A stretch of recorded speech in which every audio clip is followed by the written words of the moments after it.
Salut à tous, j'espère que vous allez bien. Vous êtes les bienvenus sur la chaîne Usitel. Je m'appelle Ella Jeu. Ici, nous parlons de livres, nous parlons de connaissances, nous parlons de personnes inspirantes afin de pouvoir développer notre communauté africaine et faire en sorte que la jeunesse africaine puisse utiliser ses talents à plein potentiel.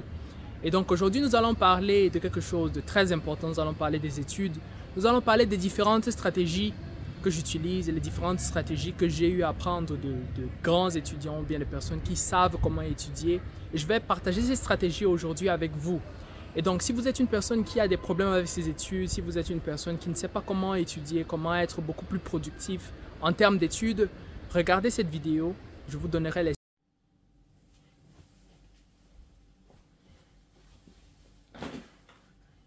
Bienvenue une fois de plus, nous allons commencer directement avec la vidéo.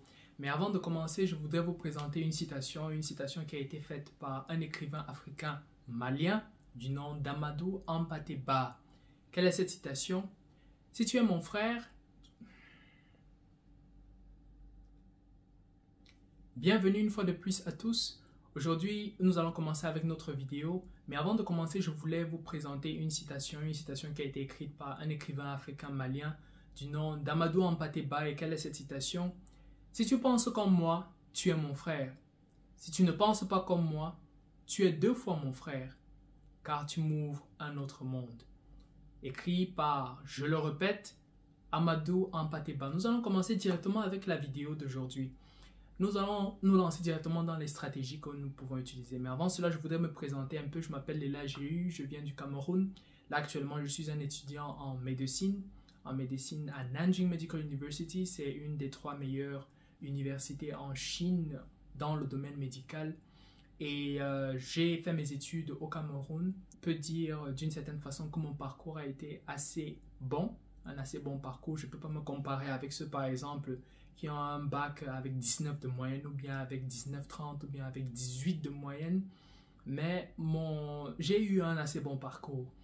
Lançons-nous directement dans les stratégies que nous pouvons utiliser. Stratégie numéro 1. Avoir de la curiosité. Je pense que parmi toutes les autres stratégies qu'il y a, je trouve que cette stratégie est la plus importante de tous. Avoir une forme de curiosité. Lorsque nous faisons une analyse de toutes les personnes avec qui nous sommes ou bien des personnes qui nous entourent, la plupart du temps, ceux qui ont une certaine forme de succès, ce sont ceux qui sont curieux, curieux d'apprendre, curieux de connaître, curieux de découvrir qu'est-ce qu'il y a dans le chaos, qu'est-ce qu'il y a dans le monde. Et c'est un point qui est très très important.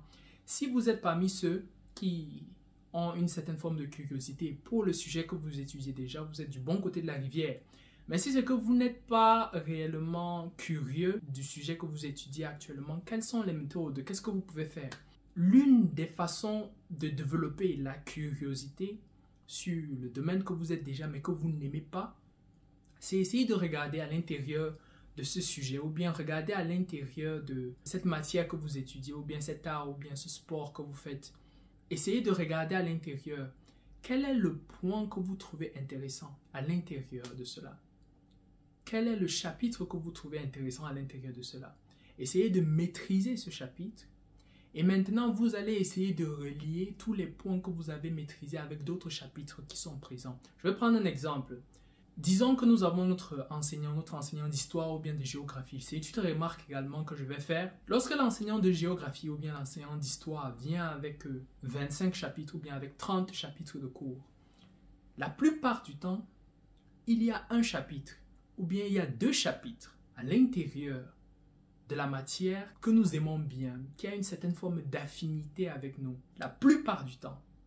C'est la même chose avec les mathématiques. Dans tout le programme des mathématiques, vous n'allez pas dire qu'il n'y a aucun que vous trouvez qui est attirant pour vous. Essayez de regarder le chapitre que vous aimez bien.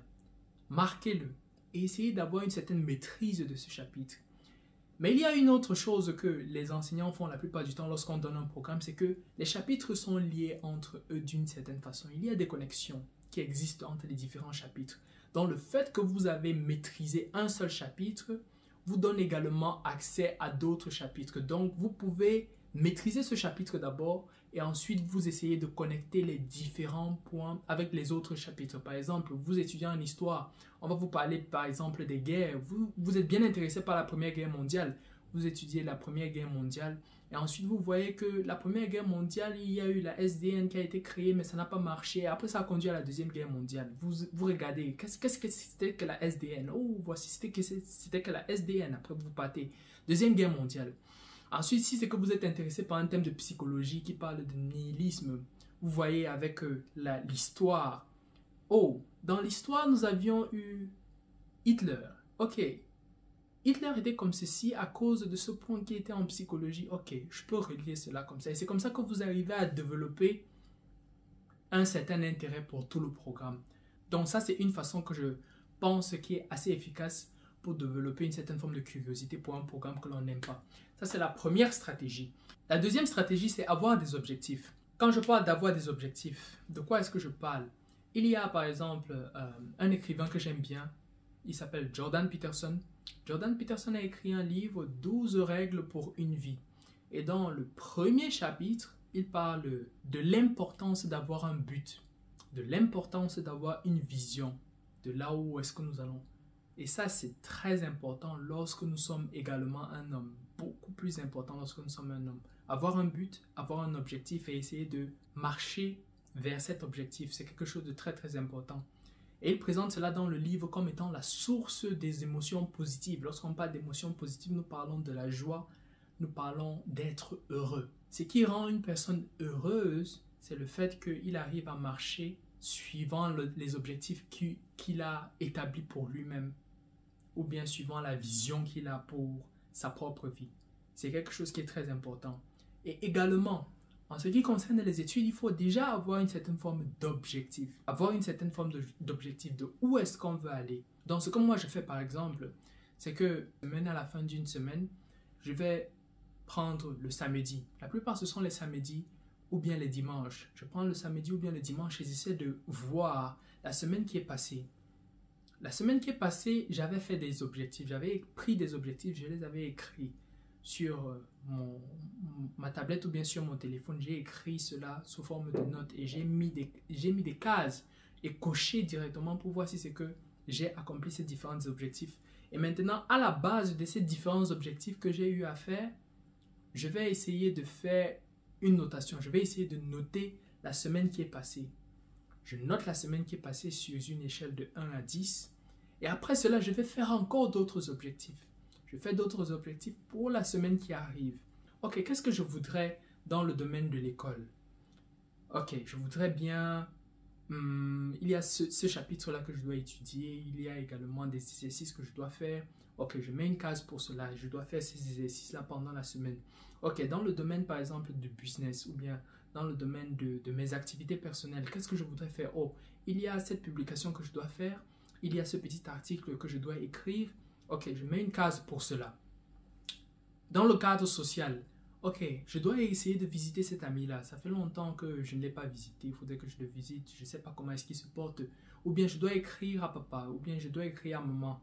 Ou bien je dois faire ceci. Donc, avoir une certaine forme de structure pour la semaine, ça aide énormément. La stratégie numéro 3, c'est de partir des généralités vers les points spécifiques. Et pour cela, je peux faire des petites anecdotes. Je me rappelle lorsque j'étais au collège, la plupart du temps, lorsque je voulais par exemple lire des articles encyclopédiques, par exemple sur Wikipédia ou bien des encyclopédies à la bibliothèque ou bien à la librairie, qu'est-ce que je faisais? C'est que je prenais le livre en lui-même et j'essayais de lire directement. Et c'est la même chose également que je faisais lorsque j'étais en première année d'université.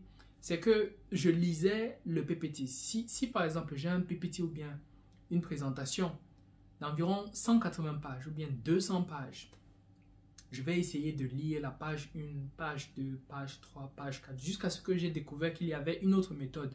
Et c'est la même chose que je vois certains de mes camarades ou bien certains de mes amis faire. C'est qu'ils vont prendre le PPT, ils vont essayer de lire page 1, page 2, page 3, page 4. Et lorsqu'ils sont arrivés déjà à la page 10, ils sont déjà fatigués. Il y a une meilleure façon. La meilleure façon, c'est de faire quoi? C'est d'essayer de voir les généralités. Avoir une vue globale et ensuite rentrer dans les spécificités et tout. C'est du genre que lorsque vous voulez par exemple étudier un manuel, lorsque vous avez un livre que vous voulez étudier, ne prenez pas le livre et dire que vous allez étudier ligne par ligne. La plupart des personnes qui sont des experts ils ont lu les livres, mais ils ne peuvent pas vous dire qu'ils ont lu tout le livre. Non. Ils vont prendre le livre. Tu prends le livre et tu essaies de lire, avoir des généralités, avoir une connaissance générale. Puis, les points qui sont beaucoup plus intéressants ou bien les points sur lesquels tu dois mettre beaucoup plus d'énergie, tu essaies maintenant de les lire en profondeur. Je trouve que c'est une meilleure façon qui peut vous permettre non seulement d'avoir une économie en termes de temps, mais en termes d'énergie également. La stratégie numéro 4 est en rapport avec la gestion du temps. Donc, comment est-ce que vous gérez votre temps? C'est une question très très importante. Lorsque j'étais par exemple au Cameroun, j'avais une mauvaise manie. J'avais une mauvaise façon de gérer mon temps. Très mauvaise façon. Et je voudrais partager cela avec vous. Il y avait un YouTuber, je crois que son nom c'était Schultz. Il avait l'habitude de faire des sessions d'études d'environ 8 heures de temps. Donc, il étudie pendant 45 minutes, 15 minutes de pause. 45 minutes d'études, 15 minutes de pause, jusqu'à environ 8 heures de temps. Lorsque je regardais cela, j'admirais cela. J'admirais cela réellement. J'avais l'habitude de voir souvent également des TikTok. Des TikTok où je vais voir une personne, par exemple, il est en train de lire. Quand bien même il est en train de somnoler, la personne était, je crois, dans un café et il était en train de lire. Mais il poussait tellement, il s'efforçait de lire quand bien même il somnolait que cela me donnait une sensation de waouh, ça c'est réellement admirable. Regardez une personne qui est en train de pousser quand bien même il est fatigué. Vous pouviez voir la personne était totalement fatiguée, mais il était en train de pousser. Et j'ai regardé cela, c'était réellement admirable. Ensuite, lorsque je suis arrivé, boum, kadouche, je vois que ce n'est pas ce qui est bon, c'est très inefficace. Très inefficace de faire cela. Et donc, ce que je vois souvent, c'est que les étudiants, qu'est-ce qu'ils vont faire? Moi, j'avais l'habitude de faire cela. Je pars à la librairie, je vais dire ok, moi je veux partir étudier pendant 4 heures de temps ou bien étudier pendant 5 heures de temps. Alors que la réalité est que tu as étudié pendant environ 1 heure de temps, mon frère. C'est quelque chose, ça fait mal, mais c'est la vérité. Il est nécessaire de le dire. Tu te mens à toi-même que tu es en train d'étudier pendant 5 heures de temps alors que tu étudies juste pendant 1 heure de temps. C'est un gâchis de temps énorme. C'est un gâchis de temps énorme. Donc il faut être très vigilant en ce qui concerne la gestion de temps. Lorsque vous prenez par exemple une tâche à faire, essayez de penser comment est-ce que vous allez faire la tâche en avance. Et lorsque vous êtes en train de faire la tâche, soyez concentré sur la tâche que vous êtes en train de faire. Ce n'est pas du genre que vous êtes en train de lire, vous prenez votre téléphone, vous commencez à scroller sur Instagram ou bien sur Facebook. Ça ne marche pas comme ça parce que votre cerveau est divisé. Donc il est très très important de gérer son temps. Il y a également une autre chose qui est très importante, avoir une bonne hygiène de vie. En ce qui concerne l'hygiène de vie, c'est également à quelle heure est-ce que tu vas te coucher, à quelle heure est-ce que tu te lèves. En ce qui concerne les hommes, je trouve qu'il est très important pour un homme de se lever tôt. Pourquoi se lever tôt? Il y a des études qui démontrent que se lever tôt est associé à des émotions positives. Lorsque vous vous levez en matinée, vous avez une sensation de bien-être. Et non seulement ça, vous allez faire beaucoup mieux qu'une personne qui s'est levée aux environs de 9 heures. Parce que lorsque vous vous levez à 9 heures, vous êtes beaucoup plus susceptible aux émotions négatives. Vous êtes susceptible à la frustration et avec toutes les émotions qui viennent, la culpabilité de ce que vous êtes couché aux environs de 3 heures lorsque vous savez bien que vous auriez dû vous coucher aux environs de 22h30. Et tout cela influence la journée. Cela est très très important. Il y a également un point à souligner, essayez de prendre un déjeuner. Avant de partir en classe. C'est un point que j'avais l'habitude de réellement négliger. Mais après j'ai vu l'importance de cela, après avoir appliqué cela pendant une certaine période. Il est très important de prendre du déjeuner. Avant de partir en classe, avant de faire quelque chose, prenez du déjeuner, essayez de prendre des protéines en matinée. Vous prenez des protéines, ensuite vous partez faire vos activités, c'est très important. Prendre soin du véhicule que vous utilisez, essayez de prendre des vitamines, essayez de prendre des suppléments, essayez de varier votre alimentation, c'est quelque chose également de très très important. Et la stratégie numéro 4 qui est également assez importante, c'est de maîtriser les règles, avoir les bases du jeu. Et pourquoi je dis que cela est important? Je vais prendre l'exemple des échecs. Les échecs, c'est un jeu occidental assez intéressant. Et dans ce jeu, il est dit que le nombre de combinaisons qui existent pendant une partie est autant le nombre d'atomes qui existent dans l'univers. Donc c'est pour dire que la combinaison est assez infinie. Le nombre de combinaisons qui existent est très très grande. Mais dans cette infinité de combinaisons, on doit regarder que le jeu d'échecs en lui-même, c'est un jeu qui a des règles. Il y a des règles pour le jeu. Il y a différents pions. Et ces pions ont une forme de restriction en ce qui concerne leur mouvement. Mais la connaissance de ces règles vous donne une certaine forme de liberté à pouvoir avoir les différentes combinaisons qui existent. C'est la même chose également dans le domaine de la musique. Lorsque vous voulez apprendre, je sais pas moi, le piano ou bien la batterie, lorsque vous apprenez le piano, on va vous dire que vous apprenez d'abord les gammes, les différentes gammes qui existent. En ce qui concerne le domaine de la batterie que je maîtrise beaucoup mieux, vous allez apprendre ce qu'on appelle les rudiments. Le premier, vous allez apprendre le single stroke rolls, après ça le double stroke rolls, après ça vous avez les paradiddle, vous allez apprendre par après les paradiddle, vous pouvez apprendre les flammes également. Ce sont des rudiments. Lorsque vous avez la maîtrise de ces rudiments, cela vous ouvre un autre monde où la créativité peut s'inviter. C'est également quelque chose de très important. Donc lorsque vous lisez, ou bien lorsque vous étudiez, prenez d'abord les bases. Étudiez d'abord les bases. Ayez une maîtrise des bases.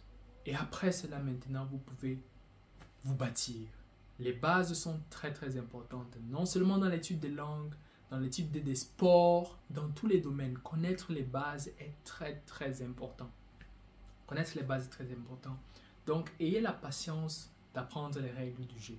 Ayez la patience de connaître les bases. Stratégie numéro 5 que je donne, c'est n'hésitez pas à partager ce que vous avez appris. Donc, si vous avez quelque chose que vous avez appris, je ne sais pas moi, en philosophie, en psychologie, essayez de partager cela avec les autres. Lorsque vous partagez, il y a deux choses qui vont arriver. Soit vous partagez, une personne va venir, va dire ok, moi je soutiens ce que tu as dit. Soit vous partagez et une autre personne va également dire que non, moi je n'agrée pas avec ce que tu as dit. Et là, cela nous renvoie directement au propos de Amadou Hampâté-Bâ. Il disait quoi? Si tu penses comme moi, tu es mon frère. Mais si tu ne penses pas comme moi, tu es deux fois mon frère. Parce que tu m'ouvres un autre monde, un monde de possibilités. Donc, la raison pour laquelle vous devez partager avec les autres, c'est également pour voir qu'est-ce qui ne marche pas dans l'idée que j'ai. Il est très important de partager. Je pense que c'est l'une des raisons pour lesquelles la société occidentale, la société juive, a pu se bâtir.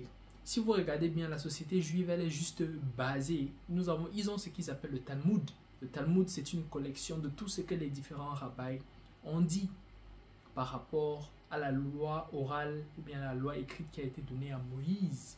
Cela est très important. Partagez ce que vous avez à dire. La liberté de pouvoir parler, de dire ce qu'on pense, c'est quelque chose de très très très important. Et donc voici les différentes stratégies que je voulais partager aujourd'hui avec vous. Il y a une petite remarque que je voudrais vous laisser à la fin de la vidéo. Mais pour cette remarque, je voudrais sortir à l'extérieur parce que je trouve qu'il est beaucoup plus intéressant de faire cela à l'extérieur. Pourquoi pas? Pour la petite remarque que je voudrais faire par rapport à cette vidéo, certainement lorsque vous allez faire cet emploi de temps, certainement lorsque vous allez essayer d'avancer ou bien d'utiliser votre potentiel, vous allez tomber. Ça, c'est quelque chose qui est sûr. C'est quelque chose qui est sûr. La première fois, vous allez essayer d'implémenter le plan, ça ne va pas marcher. La deuxième fois, ça risque de ne pas marcher. La troisième fois, peut-être le premier jour, ça va marcher. Le deuxième jour, ça va marcher. Mais le troisième jour, cela ne marchera pas. Mais lorsque vous tombez, essayez de vous relever. Lorsque vous tombez, lorsqu'il y aura par exemple une fois où vous n'allez pas pouvoir bien exécuter le programme ou bien l'emploi du temps normalement, essayez de vous relever. Essayez de trouver la force pour vous relever et continuer l'aventure. Si vous avez aimé cette vidéo, veuillez liker, veuillez souscrire et laisser des commentaires parce que cela également va m'aider beaucoup à pouvoir mieux faire de vidéos. Et donc on se dit à la prochaine vidéo. Merci.